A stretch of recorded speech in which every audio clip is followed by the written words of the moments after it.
جتنا آپ total quality management کے کانسیپٹ کو پڑھیں گے آپ کو کچھ فیکٹرز اتنے نمایاں ہوتے جائیں گے جس میں سے کہ تینوں ورڈز جو ٹوٹل کوالٹی اینڈ مینجمنٹ کے ان کو اکٹھا رکھیں ان کے مطلب کو سمجھیں تو آپ کو ایک ایسا پروسیس آپ کے ذہن میں ابھرتا ہے جس میں کہ ٹوٹل کمٹمنٹ چاہیے، تمام آرگنائزیشنل فنکشننگ کے متعلق علم چاہیے، اس کی آبجیکٹیوز اس کے ویژنس کو جب آپ فریز آؤٹ کر رہے ہیں، جب آپ پلانز بنا رہے ہیں تو بہت کیئرفل کنسیڈریشنز چاہیے، بہتر ریسورس مینجمنٹ چاہیے۔ اس کے ساتھ ساتھ آپ کے ذہن میں ایک ایسا کلیئرٹی اور اسموتھنس ہونی چاہیے کمیونیکیشن کی لائن میں کہ کسی طرح کا ہنڈرنس اور ہرڈلز اور آبسٹیکلز ان بٹوین نہ ہو جو کہ ڈیٹا کو کہیں پر بھی لوز کرنے کے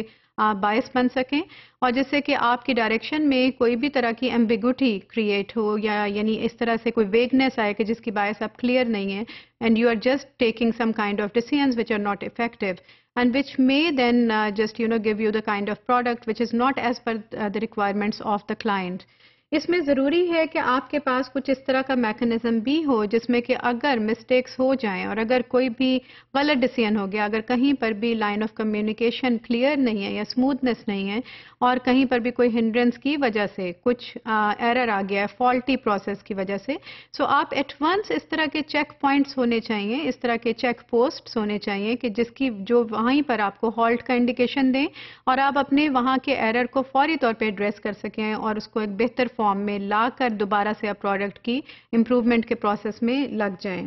So preliminary step is to assess current reality of the organization. For this regard, you need to know کہ آپ کی آرگنائزیشن کہاں پہ کھڑی ہے، اس کی کیا اسٹرینتھس ہیں، اس کا ایک سیلف ریویو کا پروسیس کتنا اسٹرانگ ہے، آپ کون سے ایسے پروسیجرز ہیں جن سے کہ آپ فیڈ بیک حاصل کرتے ہیں، کون سے ایسے میکنزمز ہیں جن سے کہ آپ انفارمیشن گیدر کرتے ہیں آرگنائزیشن کی ورکنگ پہ ریفلیکٹ کرنے کے لیے۔ سو ڈیٹا کو کلیکٹ کس طرح سے کیا جاتا ہے، انفارمیشن پروسیسنگ کیسے ہو رہی ہے، انفارمیشن مینجمنٹ کیسے ہو رہی ہے اور اس کی انالیٹکس اور ریویو میں کون لوگ انوالوڈ ہیں اور کس طرح سے وہ فائنلی کنکلوژنز اس سے ڈرا کرتے ہیں۔ سو ٹریک ریکارڈ کہاں پہ مینٹین کیا جا رہا ہے آرگنائزیشن کا یا نہیں کیا جا رہا، اور جتنی کہ کوئی آرگنائزیشن میں یہ ایبلٹی ہو کہ وہ فیوچر کے مطابق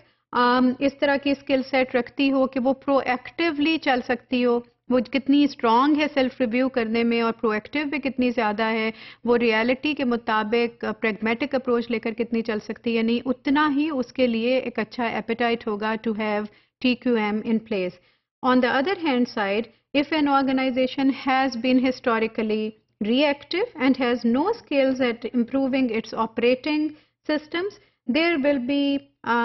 لیس چانسز کہ آپ اس طرح کی آرگنائزیشن میں TQM کے پروسیس کو بہتر طریقے سے لانچ کر سکیں، اور اس میں بہت سے فیکٹرز ہو سکتے ہیں جن پر کہ آپ کو پہلے کام کرنے کی ضرورت ہوگی before you really start going and moving towards the claim of having TQM.